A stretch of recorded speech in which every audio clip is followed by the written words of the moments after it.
adesso c'è De Jour e mi dicevano che vi stanno consegnando il lavoro tradotto, così che possiate seguirlo, perché non tutti ce l'hanno. Perfetto. Allora la parola a De Jour.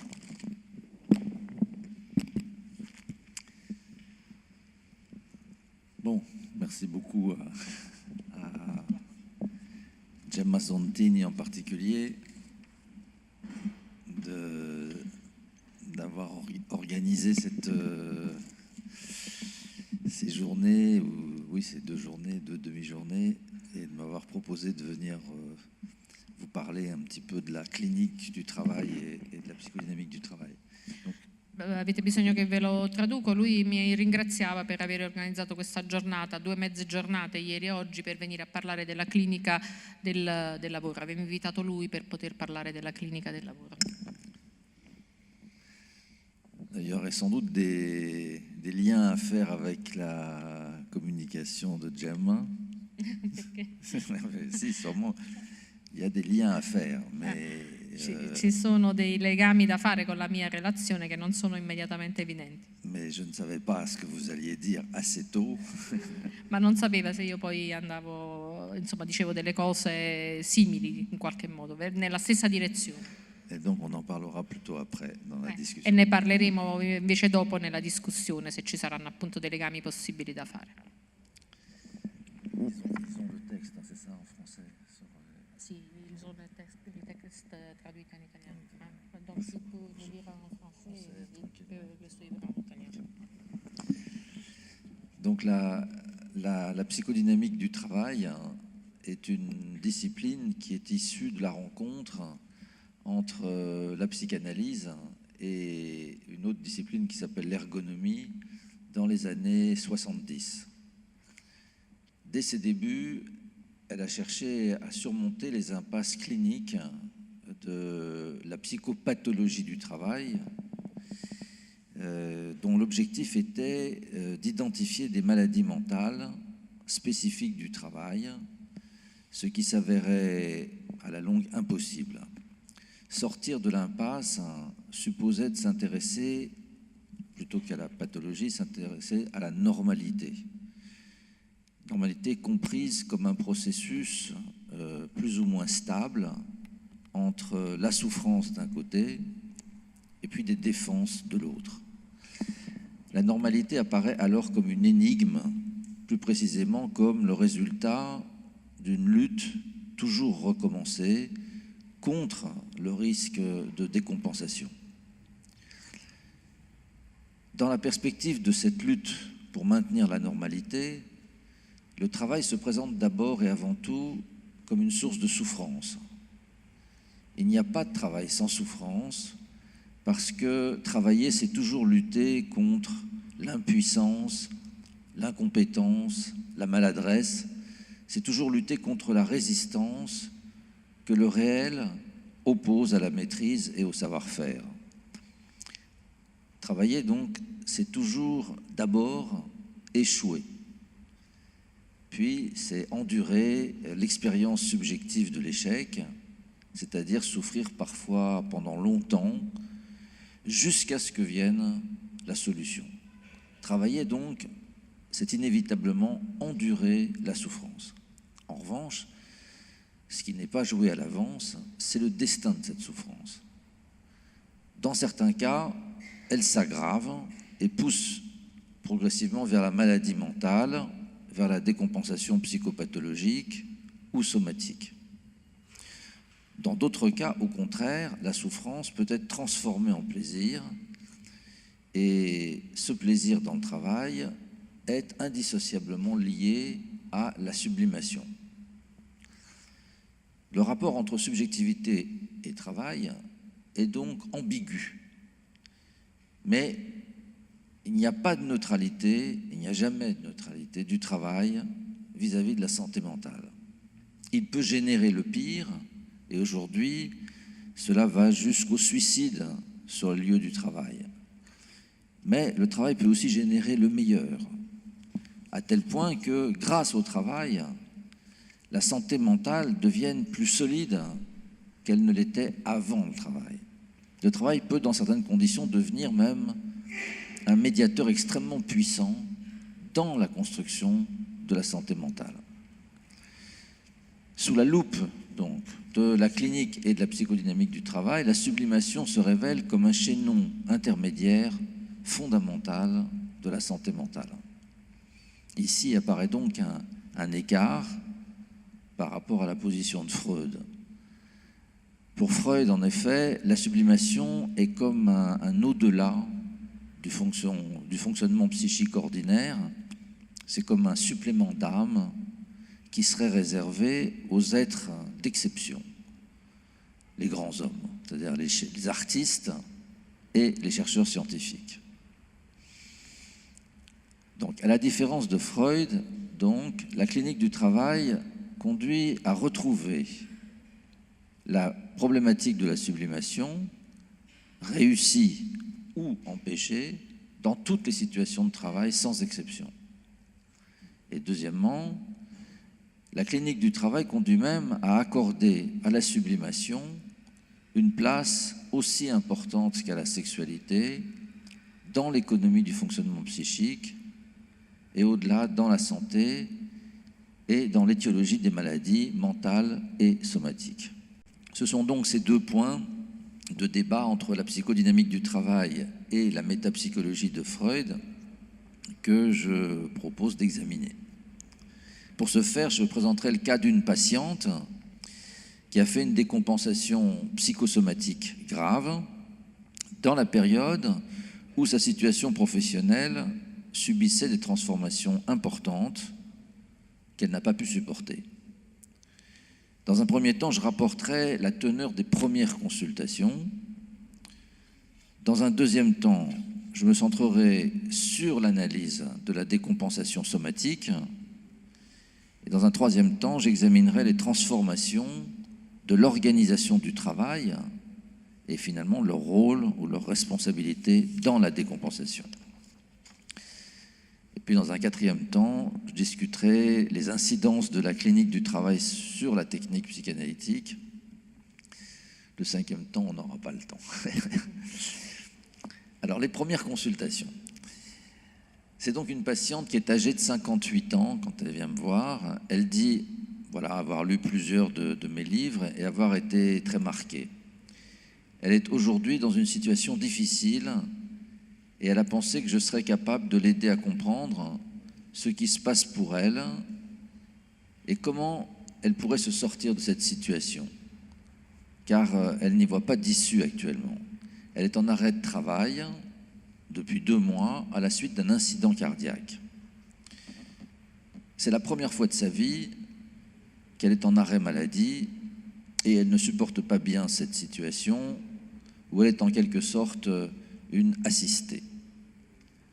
Elle devrait reprendre son travail prochainement, mais elle ne sait pas comment elle va pouvoir faire face à ce qu'on lui demande désormais dans son travail. Elle pense en effet que son incident cardiaque pourrait bien être en rapport avec son travail. Elle aurait, dit-elle, somatisé. La patiente a déjà fait une psychanalyse pendant 12 ans. Alors pourquoi ne retourne-t-elle pas voir son ancien analyste ? Parce qu'il ne connaît rien au travail, dit-elle, comme la plupart des psychanalystes.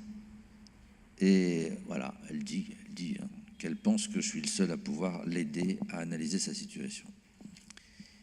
Elle ne me demande pas de trouver une solution à ses difficultés, mais elle sent qu'elle se déprime, elle a même parfois des idées suicidaires, sa vie n'a plus de sens, il faudrait peut-être en finir. Alors comment s'organise sa vie actuellement ? Elle vit avec sa fille, seule. Elle est divorcée depuis longtemps d'un homme qu'elle a beaucoup aimé. Elle a élevé seule sa fille et son fils. Ce dernier se débrouille et vit de façon indépendante avec une femme. La fille de la patiente a fini ses études, mais ne trouve pas de travail et habite toujours avec sa mère. L'entente est bonne entre elles, mais la fille s'inquiète du changement d'humeur de sa mère. La patiente a une relation plus ou moins épisodique avec un homme mais il est devenu un peu fuyant, lui semble-t-il, depuis quelque temps. Elle a des amis, mais elle les voit peu. Elle a eu de multiples activités culturelles et artistiques, mais actuellement, elle ne se sent pas beaucoup d'entrain à les reprendre. Donc, le tableau d'ensemble, donc, est de tonalité dépressive. Elle montre pourtant, pendant l'entretien, un goût certain à revenir sur son passé, sur le souvenir de son père, surtout, qu'elle a toujours vénéré. Et lorsqu'elle parle de lui, elle semble sortir de son humeur triste. Je vais laisser pour plus tard son histoire et en venir maintenant à l'épisode de décompensation. Donc, la décompensation. La séparation, il y a longtemps, d'avec son mari, s'est passée sans difficulté majeure. La patiente gagnait sa vie et pouvait assumer seule les charges du foyer. De surcroît, elle était très occupée par son activité professionnelle qu'elle aimait beaucoup, dans laquelle elle s'est engagée avec passion et qu'elle continue de pratiquer jusqu'à maintenant. Quelle est donc sa profession? Elle est psychologue, salariée à temps plein dans un établissement de soins psychiatriques. Son orientation est sans ambivalence psychanalytique. Elle a fait plusieurs supervisions. Son activité dans l'institution se déploie dans plusieurs registres. Elle suit des patients en psychothérapie au long cours après leur sortie de l'hôpital. Elle voit aussi quelques patients en cours d'hospitalisation qui lui sont confiés par les psychiatres. Elle anime des groupes de malades, en particulier de patients traités pour leur dépendance à l'alcool. Enfin, toutes ces activités s'inscrivent dans le cadre d'une vaste coopération avec les autres personnels soignants, avec les internes en médecine, en psychiatrie, avec les stagiaires psychologues qui sont régulièrement placés sous sa responsabilité, avec les psychiatres, avec le chef de service. L'hôpital jouit d'un certain prestige, de grands noms de la psychothérapie institutionnelle y ont exercé pendant des années. Elle est passionnée par son travail et y est grandement appréciée par tous ses collègues. Elle est fortement impliquée dans la vie institutionnelle, elle dit ce qu'elle pense, elle ne craint pas les controverses ni les conflits et on tient compte en général de ce qu'elle dit dans les réunions d'équipe. Une psychiatre chef, une ancienne psychiatre chef, aujourd'hui à la retraite, est pour elle une référence pour réfléchir sur sa pratique. Elle a progressivement noué avec cette femme une relation d'amitié. C'est devenu une habitude que d'aller périodiquement la voir pour lui parler de son travail à l'hôpital et bénéficier de son écoute et de ses conseils. C'est une relation complexe où se mêlent des dimensions relevant de la supervision, de l'amitié, de l'attention protectrice d'une aînée. Bon, compliqué. Mais depuis quelque temps, des changements importants se produisent dans l'organisation du travail de cet hôpital. Pour l'heure, je m'en tiendrai à dire très succinctement que la doctrine de la psychothérapie institutionnelle est maintenant combattue par la nouvelle administration qui a été installée à la place de l'ancienne. Le nouveau management, très autoritaire, remet en cause toutes les conditions de ses activités de psychothérapeute. Elle se défend énergiquement, s'engage dans un syndicat de soignants pour défendre son métier et celui de ses collègues. Mais la situation se dégrade inexorablement. Dans une phase où elle est de plus en plus isolée et où la plupart des collègues capitulent ou pactisent avec la direction administrative, elle sort un soir de l'hôpital dans un état de profond désarroi. Elle se rend chez cette ancienne médecin-chef, à la retraite, pour lui parler de cette situation qui devient insupportable. Cette dernière est maintenant assez âgée. Elle a perdu depuis longtemps le contact direct avec le milieu hospitalier et donc elle conforte la patiente dans ses positions de résistance active et l'encourage à poursuivre la lutte. C'est certainement une erreur. à un moment critique, car la bataille, en fait, est perdue pour la patiente. Mais la dimension transférentielle de sa relation à la vieille dame l'enferme dans une action dont l'orientation est erronée. La patiente quitte la vieille dame. Chez elle, pendant la nuit, elle est sujette à de très intenses douleurs abdominales. Elle pense qu'elle somatise, que c'est de l'angoisse, que ça va passer. Mais ça ne passe pas. Au petit matin, elle appelle son généraliste, son médecin généraliste, qui la fait immédiatement hospitaliser, diagnostic, infarctus du myocarde, postéro-diaphragmatique, étendu. Bon.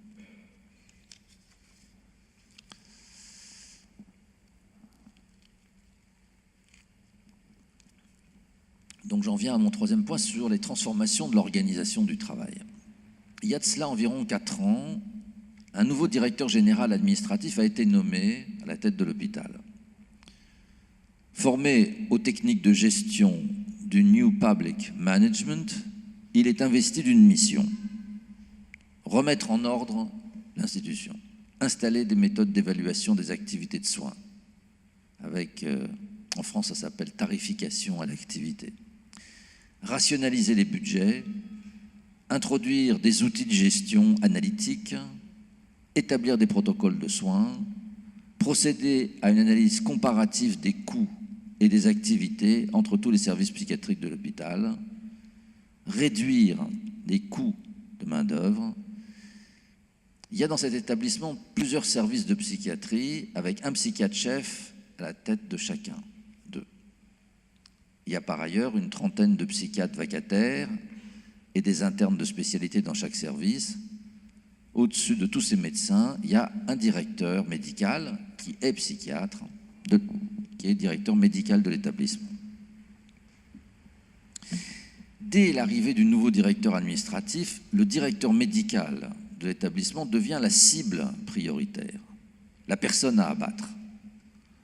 La nouvelle administration place ce médecin directeur en position d'intermédiaire, en charge d'obtenir que tous les chefs de service tiennent désormais une comptabilité des durées de séjour des patients hospitalisés, du nombre d'actes médicaux, de consultations, de médicaments prescrits, d'actes paramédicaux pour chaque malade en fonction de chaque diagnostic psychopathologique.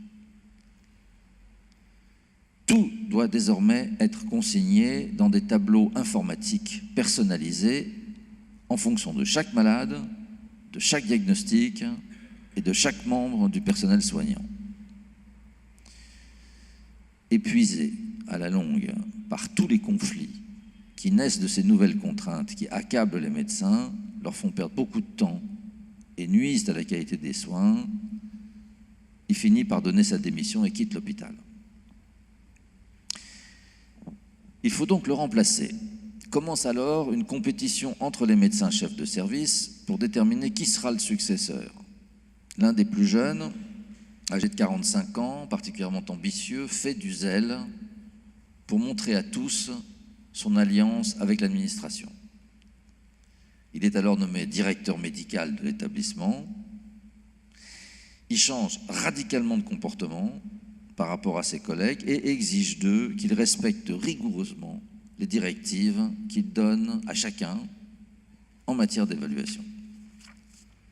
Évaluation, performance, dépenses, prévision budgétaire, etc.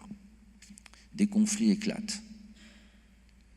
Toujours proche de la direction administrative, il va exercer, de concert avec cette direction, une pression et un contrôle sans relâche sur les médecins, exigeant des informations sur leur emploi du temps, des justifications pour chacun de leurs actes professionnels, polluant inlassablement leur vie au travail par des interventions visant à réduire leur autonomie à ce point que vont successivement démissionner 5 médecins-chefs qui pourtant étaient auparavant ses amis. Après cette étape décisive, tout le personnel soignant de l'hôpital a désormais peur de lui. La résistance des médecins ayant été vaincue, il s'attaque maintenant aux psychologues. Il leur prescrit le nombre d'actes à exécuter chaque semaine, donne l'ordre que chaque psychologue consigne dans des tableaux informatiques une quantité impressionnante de données sur les malades, sur leurs familles, qui sont autant de violations du secret professionnel. Certaines psychologues s'insurgent, dont la patiente, appuyant leur argumentation sur leur connaissance en psychanalyse, sur les règles de travail de la psychothérapie institutionnelle, sur la tradition de l'institution, sur les textes publiés par d'anciens psychiatres de l'établissement. Elles s'entendent dire, par le directeur médical, que désormais il ne veut plus de référence au passé. Le passé, c'est terminé. On tourne la page. Je ne veux plus entendre le mot passé. Le terme passé sera dorénavant interdit dans l'établissement. Plusieurs psychologues, parmi celles qui se rebiffent, sont licenciés. Les autres cessent de protester et s'inclinent en silence.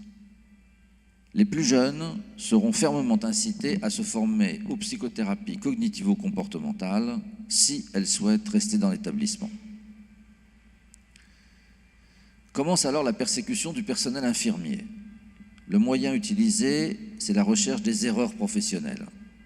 Les pratiques usuelles d'implication dans la prise en charge des patients sont bannies, toute autonomie est retirée aux infirmiers. Les infirmiers doivent s'en tenir désormais à l'exécution stricte des ordres et des consignes données par les médecins. Pour remplacer les médecins-chefs licenciés, de nouveaux psychiatres ont été embauchés.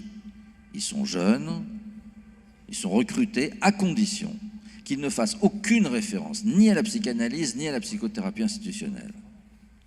En revanche, ils doivent posséder des diplômes de psychopharmacologie ou de thérapie cognitivo-comportementale. Leur mission est de réformer chacun son service selon les nouvelles orientations comptables, dont chacun sera personnellement tenu pour responsable. Une réduction de 40% des psychologues est l'objectif affiché. Les activités collectives pour les malades, les psychothérapies de groupe, les psychodrames analytiques sont supprimées parce qu'ils n'ont pas fait la preuve de leur efficacité. Toutes ces activités sont désormais considérées comme inutiles. Les malades alcooliques doivent tous entrer dans des protocoles de soins standardisés. Nombre de soignants sont en arrêt maladie. Un des médecins-chefs, le plus porté vers la recherche scientifique, accepte de renoncer à ses propres recherches et de réorienter le service des études de l'établissement vers la mesure quantitative et comparative des protocoles psychiatriques. Il devient alcoolique et est de plus en plus marginalisé.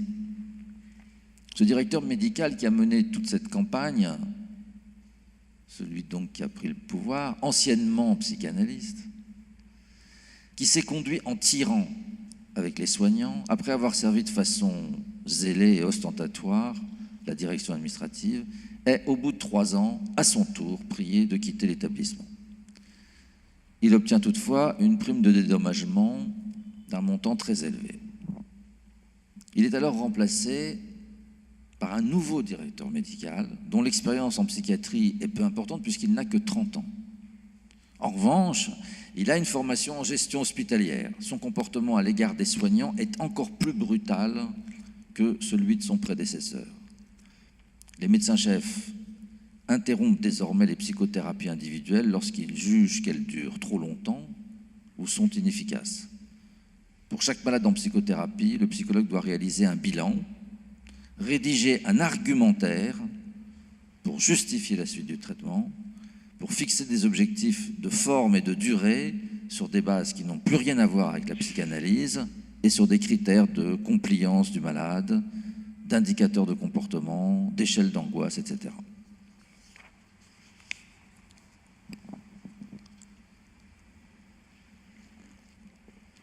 Bon, j'en viens à ce point sur l'analyse de la décompensation et de ses rapports avec le travail. Comment analyser les incidences de ces transformations de l'organisation du travail sur le fonctionnement psychique de la patiente? On peut schématiquement décomposer la situation en 2 parties. D'un côté, ce qui vient d'elle, c'est-à-dire de son histoire et de son organisation mentale. De l'autre, ce qui vient de la situation qui lui est faite dans l'institution pour laquelle elle travaille depuis 30 ans. Alors, ce qui vient de la patiente. Avec la mutation spectaculaire de l'organisation du travail en 3 ans, la patiente ne peut plus exercer son métier. Non seulement bon nombre de ses activités institutionnelles antérieures ont été purement et simplement supprimées, mais ces activités de psychothérapeute, d'orientation psychanalytique, ne peuvent plus se poursuivre que dans une certaine clandestinité. Or, elle ne peut pas déroger à ces règles de métier parce qu'elles sont liées à un certain engagement. Dans la psychanalyse d'une part, dans une doctrine, celle de la psychothérapie institutionnelle d'autre part, de Toscaïès à Bonafé, en passant par beaucoup d'autres. Or, le père de la patiente, de même que son grand-père, déjà au temps de la Première Guerre mondiale, ont toujours été du côté de la résistance et ont défendu un humanisme et une tolérance orientée par le pacifisme et la recherche de la concorde dans la vie publique comme dans la vie privée. Plier devant les nouvelles orientations de l'établissement où elle travaille, ce serait pour la patiente être déloyale à l'égard de ses engagements, mais aussi ce serait trahir son père et son grand-père. On pourrait donc invoquer ici, dans la genèse de la décompensation somatique, cardiaque, le jeu d'investissement identificatoire qui l'ont certes tenu toute sa vie, mais qui l'enferme aussi dans une posture dont elle ne peut pas se dégager. D'autres psychologues, collègues, moins fermes dans leur position, ont plié. Ils se sont résignés et sont devenus des collaborateurs du système. Les identifications chez la patiente peuvent en effet être considérées comme défensives et rigides. La mère de la patiente était une femme à la fois brutale et perverse qui était constamment disqualifiante, humiliante, injuste, voire franchement destructrice à l'égard de sa fille, cependant qu'elle avait jeté son dévolu sur son fils, le frère de la patiente. Ce dernier est devenu schizophrène. Il n'était vraisemblablement pas le fils du père de la patiente, la mère ayant eu une vie sexuelle assez tumultueuse. La naissance de la patiente n'était pas souhaitée par la mère. Le père avait eu une aventure avec la mère et lorsqu'elle avait été enceinte, il avait décidé de l'épouser, même s'il était ambivalent à l'idée de ce mariage. Mais il devait honorer ses responsabilités. Par la suite, en dépit des conduites odieuses de sa femme et de son attitude mortifère à l'égard de leur fille, il n'avait pas divorcé parce que sa femme menaçait toujours de se suicider s'il en venait à cette décision. Il avait donc renoncé à ce projet. Il avait fini par aller vivre seul, séparément de la famille, et c'était la patiente qui, dès l'adolescence, avait dû faire face aux problèmes pratiques posés par son frère schizophrène. Et cela perdurait jusque maintenant, au demeurant. Sa vocation pour le métier de psychologue était enracinée dans cette histoire familiale fortement perturbée. Là encore, on pourrait invoquer la rigidité d'un engagement professionnel indubitablement lié à une certaine vulnérabilité psychique ou psychosomatique que l'exercice professionnel venait compenser. En d'autres termes, l'interprétation conventionnelle en psychanalyse consisterait à considérer les mutations de sa situation professionnelle comme un événement extérieur, contingent, jouant comme révélateur d'une structure psychique marquée par des rigidités caractérielles qui seraient en fait la véritable cause déclenchante de l'accident cardiaque. Comme on l'affirme souvent à propos du suicide sur le lieu de travail, la décompensation cardiaque ne s'expliquerait pas par la situation de travail, mais ressortirait au terrain psychique et à l'idiosyncrasie de la patiente. Seulement, il faut alors expliquer pourquoi, auparavant, pendant 30 ans, malgré ce passé, ses antécédents, cette structure psychique, cette vulnérabilité, la patiente a toujours été en bonne santé et a de surcroît toujours été très bien appréciée par sa communauté professionnelle. Le statut de la vulnérabilité psychosomatique, alors, s'inverse. C'est précisément parce qu'elle a ce passé et cette histoire familiale que la patiente s'est engagée en psychiatrie auprès de malades difficiles. Si elle n'avait pas eu une mère perverse et un frère schizophrène, elle n'aurait sans doute pas eu le goût de se consacrer aux malades mentaux. À la loupe de la clinique du travail, on découvre que ce sont toujours les fragilités du terrain psychique qui sont au principe de la mobilisation du génie de l'intelligence. Même son opiniâtreté et la stabilité de ses investissements dans le métier de psychologue ressortissent à des identifications rigides qui font d'elle une personne de confiance, loyale, combative et entraînante pour ses collègues. L'activité professionnelle fonctionne ici comme une épreuve dont le sujet peut parfois sortir grandi. Ou pour reprendre la théorie traductive de Laplanche, le travail fonctionne comme une énigme qui permet de détraduire et retraduire les messages énigmatiques implantés par les adultes lorsque la patiente était enfant. En d'autres termes, le génie de l'intelligence dans son métier de psychologue vient précisément de ce que ce dernier est en même temps l'occasion d'un travail de soi sur soi, dont il a été beaucoup question hier, à propos de l'Arbeiten freudien, donc d'un travail de soi sur soi qui lui a permis tout au long de sa vie de travail d'être une excellente professionnelle. Nous sommes ici au cœur de la sublimation comme ressort de l'intelligence au travail d'une part, comme occasion d'accomplissement de soi d'autre part, avec en prime le plaisir inégalable d'un accroissement de la subjectivité. L'analyse plus approfondie de la sublimation et de ses rapports avec le travail ne peut pas être reprise ici dans le détail. Je voudrais seulement insister sur un point. Le plaisir au travail ne résulte pas que du rapport de soi à soi dans la confrontation au réel du travail, c'est-à-dire ce qui constitue le premier niveau de la sublimation. Il dépend aussi, ce plaisir, il dépend aussi de la reconnaissance de la qualité et de l'utilité du travail effectué par le truchement des jugements de beauté et d'utilité qui sont proférés respectivement par les pairs, c'est-à-dire les collègues, et par la hiérarchie. Or, dans la situation faite à la patiente, le jugement d'utilité, celui de la hiérarchie, est annulé par la nouvelle organisation qui affiche bruyamment son mépris et sa condamnation de la psychothérapie, de la psychanalyse et de la thérapie institutionnelle. Lorsque la patiente s'oppose aux nouvelles directives et qu'elle énonce dans son argumentaire que sous la pression de ces contraintes gestionnaires, où seules comptent les performances quantitatives, il y aura inévitablement une dégradation de la qualité des soins, la direction administrative répond « Madame, on ne vous en demande pas tant. La population des malades reçus dans cet établissement n'a pas besoin de soins aussi sophistiqués. Ce sont des rustres. Un traitement par les médicaments est plus rapide et il est suffisant. Madame, vous faites de la surqualité. » C'est ainsi que les gestionnaires passent la psychanalyse par perte et profit.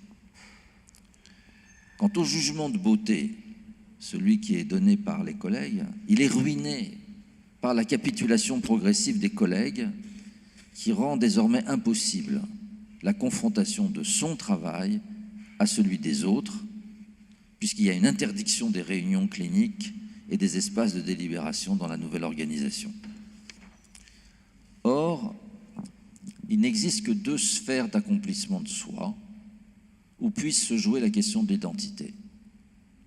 L'accomplissement de soi dans le champ érotique, et cela passe par l'amour, et puis l'accomplissement de soi dans le champ social, et cela passe par le travail et la reconnaissance du travail, par l'autre.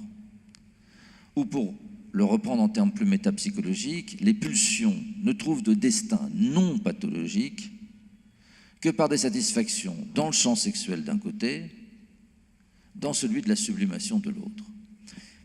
Même si la sublimation est tenue pour une défense par Freud, c'est la seule défense qui ne se traduise pas par un rétrécissement du moi, mais par un accroissement du moi. Donc ce que j'ai essayé d'indiquer par l'expression accomplissement de soi. Ça, c'était pour ce qui vient de la personnalité, ou disons du passé de la patiente. Donc, ce qui vient de la situation de travail dans l'étiologie de la décompensation cardiovasculaire. Dans la situation qui est faite à la patiente, les injonctions qui lui sont adressées l'obligeraient à trahir le secret professionnel, d'abord, à trahir les malades, ensuite, en n'honorant pas les engagements pris vis-à-vis d'eux, parfois depuis des années, et ce serait enfin déshonorer les règles de métier. Tous les métiers ne sont pas soumis à une déontologie. En revanche, tous les métiers sont soumis à des règles de travail bien faites, à des règles de l'art et à des règles de métier. Or, on peut montrer, en psychodynamique du travail, que les règles de travail sont toujours en même temps des règles sociales de savoir-vivre, de respect de l'autre, d'entraide, de prévenance, de vivre ensemble et de solidarité. Toutes les règles de travail. De sorte qu'en fin de compte, chaque métier est structuré par des règles résultant d'une activité déontique qui, articulées entre elles, forment ce qu'on désigne sous le nom d'éthos professionnel. Ne pas respecter les règles de travail, c'est aussi, nolens volens, en venir à une violation des valeurs de l'éthos professionnel. Ce faisant, un risque psychique se révèle, c'est qu'à force de trahir l'éthos professionnel, on en vient à apporter son concours à des actes que, moralement, on réprouve. Le conflit psychique qui en résulte se traduit par une forme de souffrance spécifique qu'on désigne sous le nom de souffrance éthique. La souffrance éthique ouvre la porte au mépris de soi, voire au-delà à la haine de soi, avec des risques psychopathologiques dont le suicide sur le lieu de travail est l'expression la plus spectaculaire actuellement. La nouvelle organisation du travail, instaurée dans cet établissement hospitalier, n'a rien d'exceptionnel. Elle est mise en œuvre progressivement dans tous les services publics depuis le tournant gestionnaire spécifique du néolibéralisme. Ces méthodes sont rassemblées sous le nom de New Public Management et font actuellement des ravages psychiques dans les services de santé aussi bien que dans les universités, à la Poste, aussi bien qu'à France Télécom Orange. Dans l'institution judiciaire, les magistrats commencent à se suicider aussi bien que dans la recherche scientifique. Mais ce n'est pas tout. Dans la souffrance de la patiente, il y a un élément majeur qui n'a pas encore été analysé. Dans la plupart des activités de production, de services, on ne travaille pas seul. On travaille pour les autres. On travaille pour ses supérieurs hiérarchiques. On travaille aussi pour ses subordonnés. C'est ce qu'on appelle la coopération verticale. On travaille pour ses collègues. C'est ce qu'on appelle la coopération horizontale. Mais on travaille aussi pour des clients, des bénéficiaires, des malades. Pour les professeurs, c'est pour des élèves. C'est ce qu'on appelle la coopération transverse. Donc, coopération horizontale, verticale, transverse.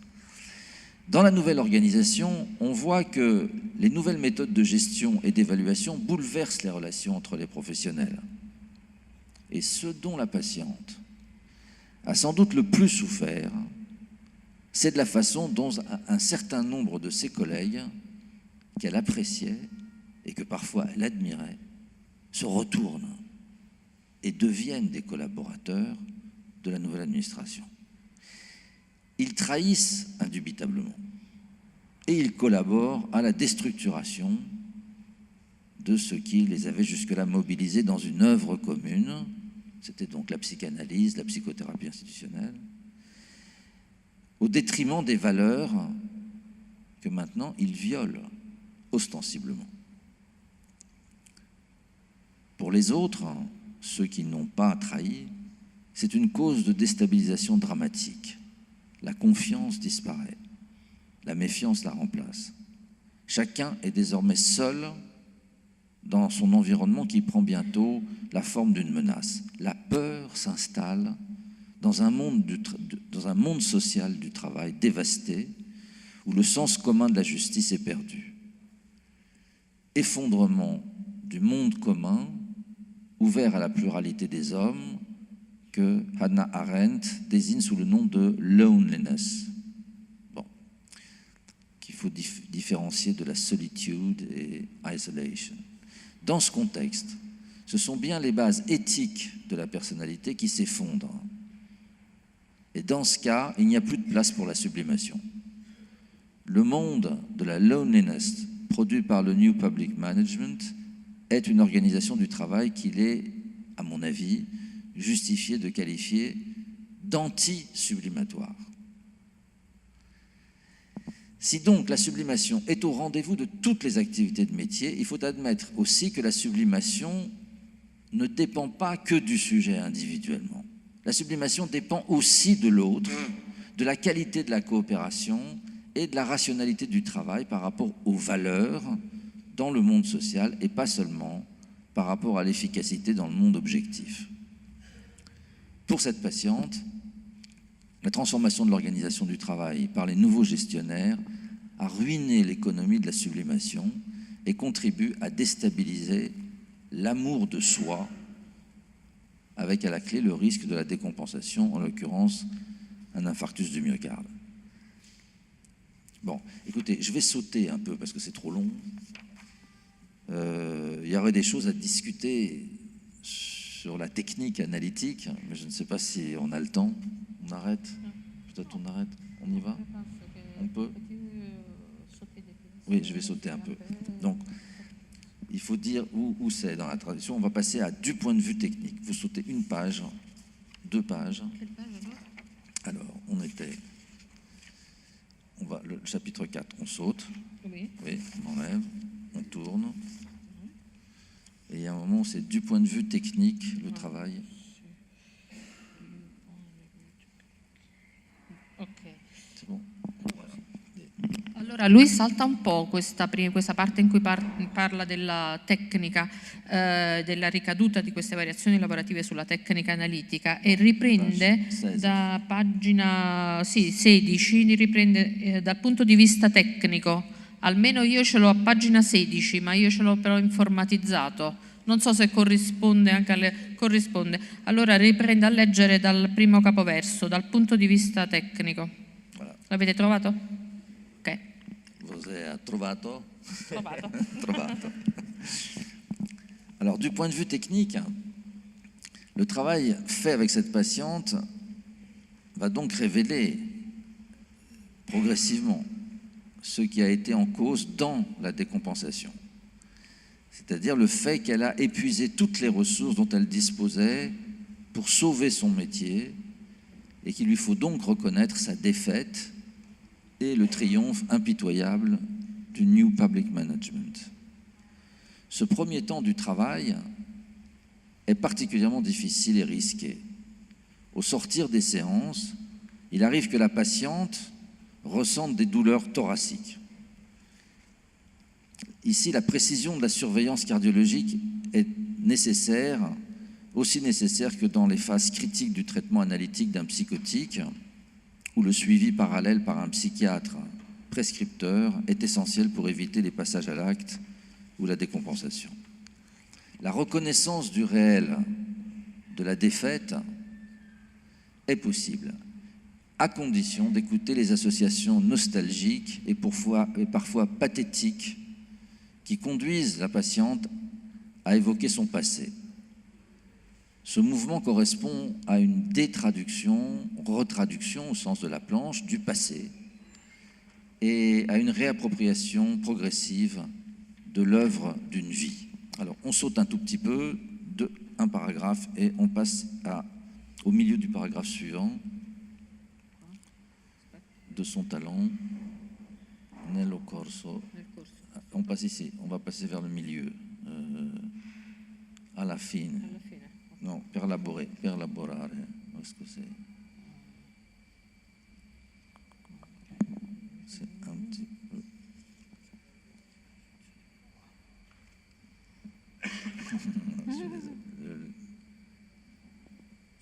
Se lo si ammettono? Non, on va passer ici, de son talent, un peu après, voilà. Elaborare l'esperienza del lavoro. Voilà, elaborare, voilà, s'il vous plaît, page 16. Allora salta ancora un po' a pagina 16 e proprio verso la fine c'è scritto elaborare l'esperienza del lavoro, eccetera, eccetera. Ricomincia da là, va bene? Okay. Ça marche? Trovato. Perlaborer. Donc, perlaborer l'expérience du travail qu'implique pour elle la lutte contre le New Public Management passe par l'analyse, c'est-à-dire la détraduction, des identifications à son père et à son grand-père. Et c'est alors seulement qu'elle découvre qu'en dépit de l'échec de sa lutte, en dépit de la défaite, elle a effectivement joué toute cette partie avec une habileté dont elle n'avait nullement conscience jusque-là.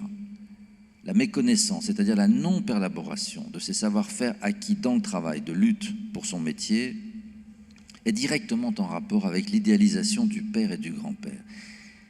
L'analyse va déconstruire cette idéalisation, donc là on rejoint votre thème préféré, l'analyse va déconstruire cette idéalisation et un début de critique se fait jour qui fait apparaître que les positions du père, notamment sa tolérance vis-à-vis des conduites de la mère, ne sont pas intangibles et sont en cause dans sa souffrance à elle et dans la maladie mentale de son frère. Qu'on l'admette ou non, tous ces éléments de la vie subjective la plus intime font bel et bien partie de ce qu'on appelle, dans notre jargon, le travail vivant. Trabalho vivo. Comment se dit? Vivo. Trabalho vivo. In vivo. Le travail ne saurait être limité au temps du travail de production, poiesis, proprement dit, c'est-à-dire ici au travail psychothérapeutique et institutionnel. Le travail vivant implique la mobilisation de la subjectivité tout entière et des remaniements du rapport de soi à soi, jusque et y compris dans les rêves. Ce qu'on mettrait du côté non plus de la poiesis, mais Arbeit. L'Arbeit freudien qu'on trouve dans Erarbeiten, Durcharbeiten, Traumarbeit, Trauerarbeit, tous ces mots où Arbeiten revient. Au décours de ce travail d'analyse, donc de détraduction de ces identifications idéalisantes, la patiente retrouve le goût pour d'anciennes et de nouvelles activités, mais surtout le plaisir éprouvé par la perlaboration de son expérience de lutte se traduit finalement par de nouveaux investissements politiques qui prennent la forme d'un engagement dans un mouvement politique territorial, nouvelle voie ouverte pour le déploiement du travail vivant et la sublimation. Nouveau métier qui va prendre le relais du métier de psychothérapeute auquel elle réussit finalement à renoncer. Finalement, elle ne retournera pas à son travail et après de tumultueuses négociations, aidée cette fois par un avocat, pas seule donc, elle cesse définitivement son métier avec une perte acceptable pour sa pension de retraite puisque à cette époque, elle n'a pas encore le nombre d'annuités nécessaires pour pouvoir bénéficier d'une pension complète. Voilà, on s'arrête ici et je vous remercie beaucoup de votre patience. Merci.